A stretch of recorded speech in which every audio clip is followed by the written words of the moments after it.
آج میں اللہ کے ایک نبی کا واقعہ آپ کو سنانا چاہتا ہوں. یہ وہ نبی ہیں جن کے ساتھ ایسا امتحان لیا گیا کہ one of the amazing story ہے. آپ حضرت یونس علیہ السلام ہیں اور آپ کا معاملہ یہ تھا, آپ کی قوم بت پرستی کرتی تھی. قرآن میں آپ کے واقعے کو بیان کرنے کے لیے پوری سورہ یونس موجود ہے اور آپ نے اپنی قوم کو ڈرایا, بت پرستی نہ کرو, شرک نہ کرو, اللہ کی نافرمانی نہ کرو ورنہ سخت عذاب آئے گا. قوم کہتی کہ وہ بت پرستی کرتی تھی, آپ کی بات مانتی نہ تھی.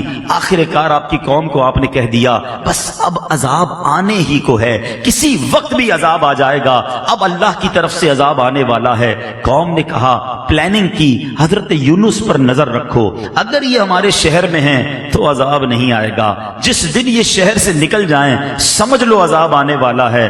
کمال کا عقیدہ تھا, بتوں کو پوچھتے تھے مگر دل میں یہ بھی جانتے تھے یہ اللہ کے نبی شہر میں رہیں گے, اللہ عذاب نہیں بھیجے گا.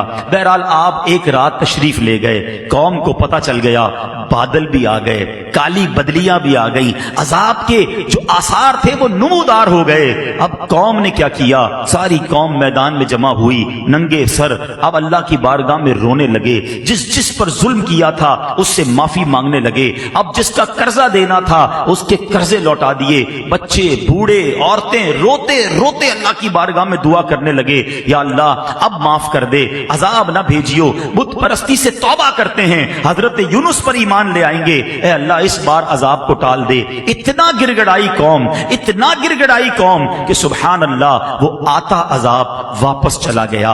ادھر حضرت یونس علیہ السلام باہر شہر سے یہ سوچ کر چلے گئے تھے کہ جب میں واپس آؤں گا اس قوم نے تباہ ہو جانا ہے, مگر جب آپ واپس آئے تو کوئی عذاب نہیں آیا تھا, ایوری تھنگ از اوکے.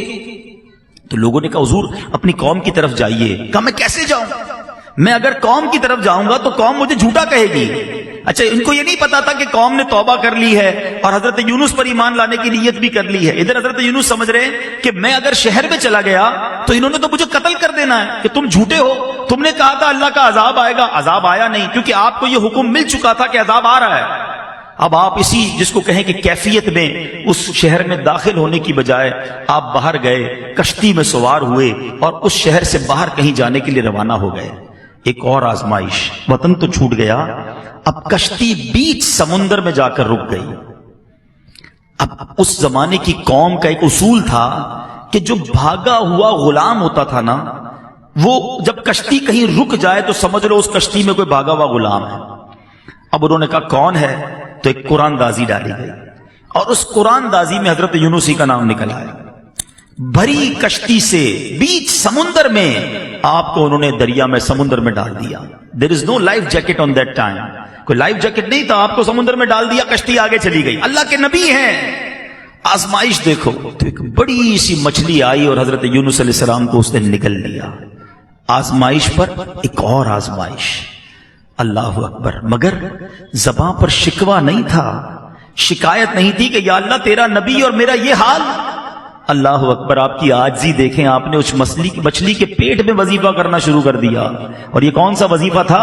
لا الہ الا انت سبحانک انی کنت من الظالمین. جو آیت کریمہ ہم پڑھتے ہیں نا, یہ کہاں سے ملی ہے؟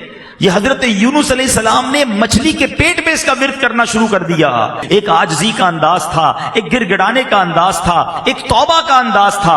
آپ پڑھتے رہے, مچھلی کے پیٹ میں رہے, کئی دن مچھلی کے پیٹ میں رہے. اس مچھلی نے آ کر کنارے پر آپ کو اگل دیا. اب جب آپ کنارے پر آئے, کمزور ہو چکے تھے, جلد بھی آپ کی بالکل نرم ہو چکی تھی, کھڑے ہونے کی بھی ہمت نہ تھی. اللہ کی شان دیکھیں, اللہ نے وہاں ایک کدو کی جو بیل تھی, ایک چھوٹا سا پودا آپ کے قریب اگ گیا, اسی سے آپ کو خوراک ملی, انرجی ملی, صحت ملی. اور کچھ دنوں کے بعد جب اپنے شہر آپ واپس آئے تو لوگوں نے آپ کو بڑی عزت کے ساتھ ویلکم کیا, آپ پر ایمان لائے اور ہنسی خوشی وہ زندگی گزارنے لگے. میرے میٹھے اسلامی بھائیوں, میں نے یہ واقعہ آج کیوں بیان کیا؟ There are two reason. پہلا ریزن تو یہ ہے کہ قرآن سے محبت بڑھے, لوگ تلاوت قرآن کریں, سمجھیں کہ اللہ نے کیسے کیسے واقعات. آج اپنے بچوں کو بٹھا کر لوگ پتہ نہیں سنڈریلا اور امبریلا کی سٹوریاں سنا رہے ہوتے ہیں. ارے بچوں کو قرآن قرآن کے واقعات سناؤ، بچوں کو نبیوں کی باتیں بتاؤ، پچھلی قوموں پر جو عذاب نازل ہوئے اس کو بیان کرنے کا قرآن میں ایک مقصد علماء نے یہ بھی بیان کیا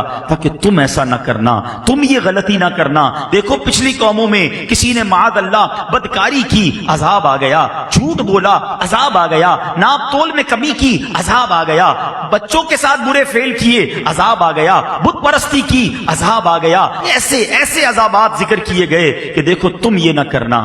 مگر آج ہم قرآن پڑھتے ہی نہیں ہیں تو سمجھیں گے کیسے کہ کیا کیا نہیں کرنا ہے؟ بدقسمتی سے اگر آپ یقین کریں، تھورلی دیکھیں نا، تو پچھلی قوموں نے جو ایک ایک گناہ کیا، ایک ایک غلطی کی اور عذاب آ گیا نا، آج ہمارے اندر وہ ساری غلطیاں نظر آ رہی ہیں۔ یہ تو یقین کریں ہم نبی پاک کے امتی ہیں، یہ سرکار علیہ الصلوۃ والسلام کا کرم ہے کہ ہم پر اس طرح آسمانی عذاب نازل نہیں ہو رہا۔ لیکن دیر از اے ڈے، ایک دن تو ہے نا جس دن جواب دینا ہے، پھر ایک دن تم سے ہر نعمت کے بارے میں سوال ہوگا۔ ادھر کیسے جواب دیں گے کہ قرآن میں بتایا تھا جھوٹ نہ بولنا، قوم عذاب میں گرفتار ہو گئی، قرآن میں بتایا تھا ناپ تول میں کمی نہ کرنا، میں نے اپنا عذاب ان پر بھیج دیا، قرآن میں بتایا تھا بدکاری نہ کرنا، اس قوم پر میں نے اپنا عذاب نازل کیا۔ پڑھتے تو جواب دیں گے نا، تو پلیز یوں نہ کرو، قرآن سے دوستی کیجیے، قرآن کو تھام لیجیے، قرآن پر عمل کیجیے، یقین کریں لائف بہترین ہو جائے گی۔ اور اب دوسری بات جو اس واقعے سے سننی ہے کہ حضرت یونس علیہ السلام کے اس واقعے سے سیکھنا کیا ملا؟ صبر۔ کیسا صبر تھا! آپ سوچیں، اللہ کے نبی ہیں، وطن چھوٹا، کشتی سے پانی میں ڈال دیا گیا اور مچھلی نے پیٹ میں نگل لیا، ان تمام باتوں کے باوجود زباں پر شکوہ نہیں تھا۔ مگر آج چھوٹی چھوٹی تکلیف پر، چھوٹی چھوٹی آزمائش پر زبان پر شکوے ہیں، شکایتیں ہیں۔ ہمارے ایک بہت اچھے دوست ہیں، ان کے والد صاحب کو جب فالج کا اٹیک ہوا، میں ان سے ملنے گیا، فالج کے اٹیک سے وہ ٹھیک ہو گئے، باتیں بھی کر رہے تھے، اللہ نے کرم کیا، مگر ایک پرابلم باقی رہ گیا۔ وہ پرابلم کیا تھا کہ ان کے منہ میں، یعنی اب ایک بات سمجھیے گا کہ ان کے منہ میں، اب جیسے یہ گلاس ہے نا، یا کوئی بھی نوالا یا پانی کا گھونٹ ہم پیتے ہیں، دیکھیں میں اور آپ جب نگلتے ہیں نا، ہم جب یہ کرتے ہیں تو یہ نوالا یا گھونٹ اندر جاتا ہے۔ آپ زبان پر نوالا رکھ دیں یا گھونٹ رکھ دیں، وہ خود اندر نہیں جائے گا، ہمیں ایک ایکشن کرنا پڑے گا جس سے وہ حلق کے اندر اترے گا۔ ان صاحب کو بیماری یہ ہو گئی کہ سارا جسم ٹھیک ہو گیا، جو فالج ہوا تھا دماغ میں اس کا ایک حصہ ڈیمیج ہوا، اور یہ دماغ کا وہ حصہ تھا جو انسان کے اس ایکشن کا آرڈر دیتا تھا کہ انسان حلق سے نوالا اتار لے۔ وہ کہتے سب ٹھیک ہے، دیکھیں عبدالحبیب بھائی آپ کے سامنے باتیں بھی کر رہے ہیں، مگر منہ میں نوالا رکھ دیں تو نوالا نگل نہیں سکتے۔ میں نے کہا اس کا علاج کیا ہے؟ کہتے ڈاکٹر، بڑے بڑے ڈاکٹرز کو دکھا، میں نے بتایا نا بہت بڑے، اللہ نے بڑا نوازا ان کو۔ کہتے ڈاکٹر کہتے ہیں کوئی علاج نہیں ہے، انتظار علاج ہے۔ اللہ کی شان ہے کہ دماغ جو ہے نا، یہ خود تھوڑے عرصے بعد ایک اور پارٹ آف دا برین کو آرڈر دے گا کہ اب تم یہ کام کرنا شروع کر دو، پھر وہ یہ کام شروع کرے گا تو ان کا نوالا اترنا شروع ہو جائے گا۔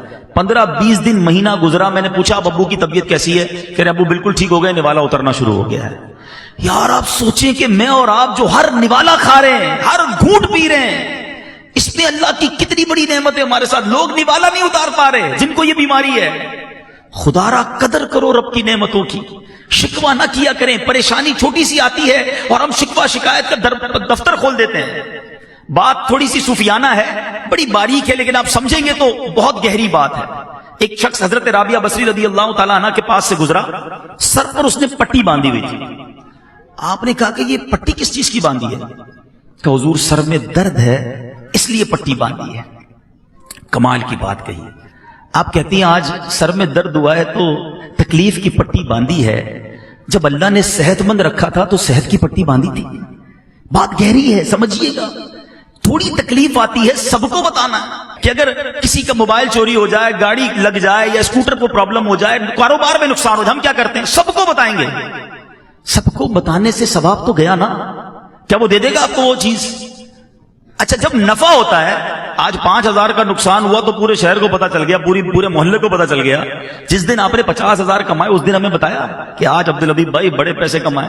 نہیں بتاتا کوئی، اپنی نعمتیں نہیں بتاتے، اللہ کی مہربانیاں نہیں بتائیں گے، نقصان سب کو بتائیں گے۔ اور میں آپ کو صحیح بتاؤں، گھر والوں کو تو زیادہ نہیں بتاتے کہ گھر والوں کو بتائیں گے آج بڑی زبردست دیہڑی لگی ہے تو خرچہ شروع کر دیں گے گھر والے۔ تو یہ باتیں بھی نہ بتائیں، اگر مشکل آ گئی ہے نا، صبر کریں اور اس کا ثواب کمائیں۔ تو حضرت یونس علیہ السلام کا جو میں نے آپ کو قرآنی واقعہ سنایا، یہ میسج دیتا ہے کہ آزمائشیں آئیں گی، پریشانیاں آئیں گی زندگی میں، صبر کرنا، آزمائش پر صبر کرنا، اللہ کی ہر فیصلے پر شکر کرنا، جو دیا اس پر اللہ کا شکر ادا کرتے رہنا۔ قرآن میں رب نے وعدہ فرمایا ہے تم میرا شکر ادا کرو میں تمہیں اور عطا فرماؤں گا۔ آپ شکر تو کریں، جو بھی دیا اس پر شکر کریں۔ جو میں نے کہا نا کہ ہم جتنے بھی لوگ بیٹھے ہیں ہم سے زیادہ پریشان ہیں، لوگ مصیبت میں ہیں۔ ایک بزرگ کے بارے میں آتا ہے کہیں روڈ پہ جا رہے تھے، پیر میں جوتے نہیں تھے، کہا یا اللہ جوتے ہی نہیں دیے مجھے۔ تھوڑی دیر ہوئی تو برابر سے ایک بندہ نکلا جس کے پیر ہی نہیں تھے، کہا یا اللہ معاف کر دے، مالک پیر تو دیے، تیری مہربانی۔ جب بھی یہ احساس ہونا کہ میں کچھ لوگوں سے پیچھے رہ گیا ہوں، میرے پاس کم ہیں چیزیں، اپنے سے کمتر کو دیکھ لینا، زبان سے شکر نکلے گا۔ اللہ مجھے اور آپ کو صبر کرنے والا بنا دے۔